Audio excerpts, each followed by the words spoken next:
मला दोन्ही पण परीक्षा द्यायच्यात, एक माझी करिअरसाठी आणि जे एक माझ्या वडिलांना न्याय मिळवून देण्यासाठी. पण आजच्या घडीला मला हे वाटतं की माझे वडील आमच्यासाठी सर्वस्व होते.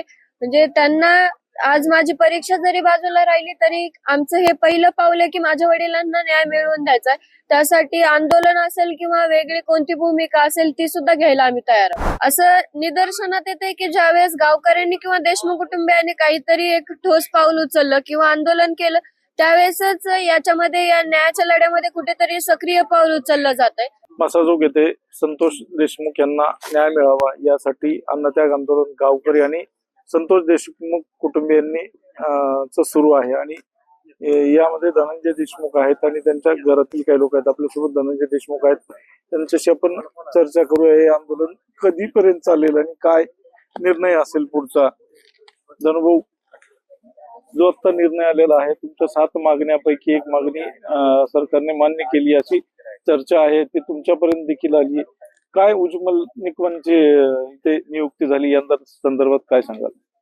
आमच्या ज्या प्रमुख मागण्या आहेत 7, त्यापैकी ही मागणी होती उज्ज्वल निकम साहेबांच्या नियुक्तीची. तर ती नियुक्ती आता झालेली आहे, परंतु त्यांना सहाय्यक वकील म्हणून बाळासाहेब कोले यांना सुद्धा एक त्यांची पण नियुक्ती झालेली आहे. पण त्यांच्याकडे ह्या केसचं इकडचं काम आहे, त्यामुळे त्या संदर्भात आमचे गावकरी चर्चा करत आहे आणि ज्या काही खालच्या 6 मागण्या त्या संदर्भात पण चर्चा करत आहे.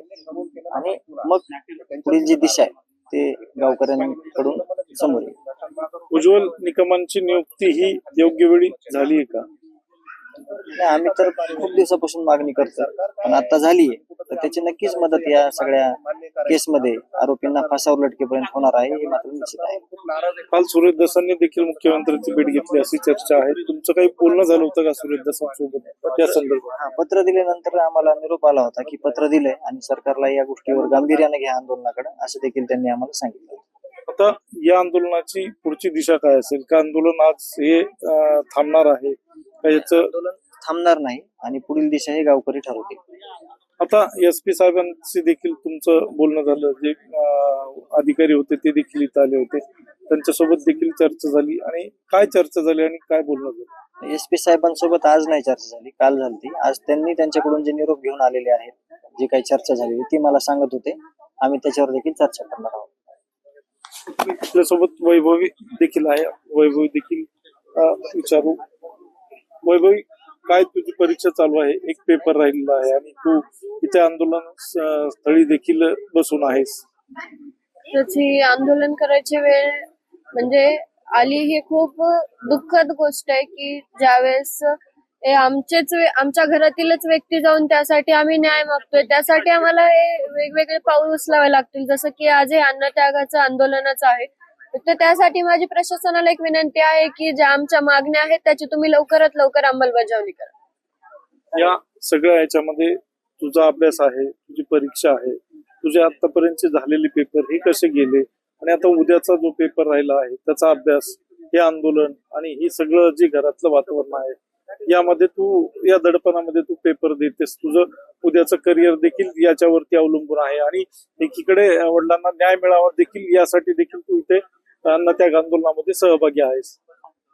खरं तर मानसिकता नाहीये, पण कारण की आज जी वेळ आली आहे ती मला दोन्ही पण परीक्षा द्यायच्यात, एक माझी करिअरसाठी आणि जे एक माझ्या वडिलांना न्याय मिळवून देण्यासाठी. पण आजच्या घडीला मला हे वाटतं की माझे वडील आमच्यासाठी सर्वस्व होते. म्हणजे त्यांना आज माझी परीक्षा जरी बाजूला राहिली तरी आमचं हे पहिलं पाऊल आहे की माझ्या वडिलांना न्याय मिळवून द्यायचा आहे. त्यासाठी आंदोलन असेल किंवा वेगळी कोणती भूमिका असेल ती सुद्धा घ्यायला आम्ही तयार आहोत. उज्ज्वल निकमांची नियुक्ती झाल्याची आता इथे बातमी आली, चर्चा झाली, काय यावर काय वाटतं? जसं आज त्यांनी एक आमची मागणी पूर्ण केली, तसं ज्या पुढच्या मागण्या आहेत त्याही त्यांनी लवकरात लवकर त्या मागण्यांची अंमलबजावणी केली पाहिजे. आणि जसं आज त्यांनी उज्ज्वल निकम यांची म्हणजे त्यांनी आम्हाला सरकारी वकील दिलेले आहेत, नियुक्ती केलेली आहे त्यांची. तर यांच्यामुळे त्यांचं जर मागीलच्या केसेस बघितल्या तर त्यांनी त्या विजयी करून दिलेल्या आहेत. तसंच ही जी आमची न्यायाची लढाई आहे ती देखील ते पुढे नेतील, त्यामुळेच आम्ही त्यांची मागणी केलेली होती. या सगळ्या प्रकरणामध्ये मुख्यमंत्र्यांनी गांभीर्याने लक्ष दिलं आहे असं वाटतंय की जो उज्ज्वल निकम आहेत यांची देखील नियुक्ती झाली. आता पुढील जो तपास असेल, जो आरोपी फरार आहे या संदर्भात देखील ते काही निर्देश देतील असं बघा, आम्हाला तर त्यांच्याकडून अपेक्षा आहेत की ते जे आमच्या मागण्या आहेत किंवा जो फरार आरोपी आहे त्यांना ते लवकरात लवकर पकडतील, आमच्या मागण्यांची अंमलबजावणी करतील. म्हणून आज त्यांनी देखील एक मागणी पूर्ण केली आहे, पण पुढच्या मागण्या सुद्धा त्यांनी लवकरात लवकर पूर्ण कराव्या. मसाजोगकरांनी आंदोलन केल्याशिवाय पुढील कुठला म्हणजे प्रशासन हलत नाही आणि प्रशासन कुठला निर्णय घेत नाही. याआधी देखील आपण आंदोलन केलं होतं गावकऱ्यांनी, त्यानंतर ती कारवाई झाली आणि आज देखील आंदोलन सुरू झालं आणि त्यानंतर उज्ज्वल निकमांची नियुक्ती झाली असं म्हणता येईल का? हा योगायोग आहे का, हे कशामुळे होते ते आम्हाला देखील कळत नाहीये, पण असं निदर्शनात येते की ज्यावेळेस गावकऱ्यांनी किंवा देशमुख कुटुंबियांनी काहीतरी एक ठोस पाऊल उचललं किंवा आंदोलन केलं, त्यावेळेसच याच्यामध्ये या न्यायाच्या लढ्यामध्ये कुठेतरी सक्रिय पाऊल उचललं जात आहे. म्हणजे माझी विनंती आहे की म्हणजे आता तुम्ही आमचा एक तर माणूस हिरावून घेतलाय, पण आता यामध्ये आम्हाला न्याय मागण्यासाठी आता तुमच्या काय अपेक्षा आहेत हे आज आम्हाला कळत नाहीयेत. फक्त आमची तर अपेक्षा न्यायाची आहे, ती तुम्ही लवकरात लवकर पूर्ण करून आम्हाला लवकरात लवकर न्याय मिळवून द्या.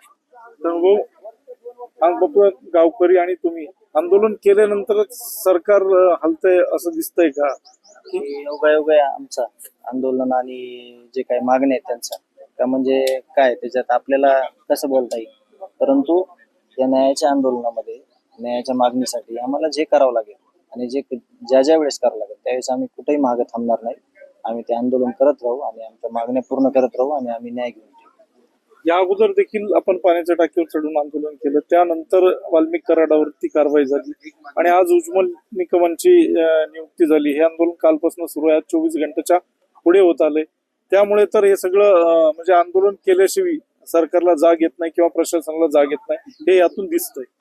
त्यांनी दिलेले शब्द आहेत आम्हाला की आम्ही न्यायाच्या भूमिकेमध्ये शेवटपर्यंत राहू आणि आरोपी शेवटचा आरोपी जोपर्यंत फासावर लटकत नाही या साखळीमधला, मग हे 9 जे आहेत प्रमुख हे सोडून आता जे काही ह्यांना सहकार्य करणारे, पैसे पुरवणारे, गाड्या पुरवणारे किंवा ह्यांना पूर्वनियोजित कट कारस्थान करताना ज्यांनी कोणी त्यांना मदत केलेली आहे त्याच्यामध्ये प्रशासकीय अधिकारी पण असू द्या, यांना जोपर्यंत शिक्षा होत नाही, जे साईड हिरो आहेत सगळे ह्याचे साईड विलन म्हणावं लागेल त्यांना, हिरो नाही, त्या लोकांना जोपर्यंत शिक्षा होत नाही तोपर्यंत आम्ही हे सगळं चालू ठेवू.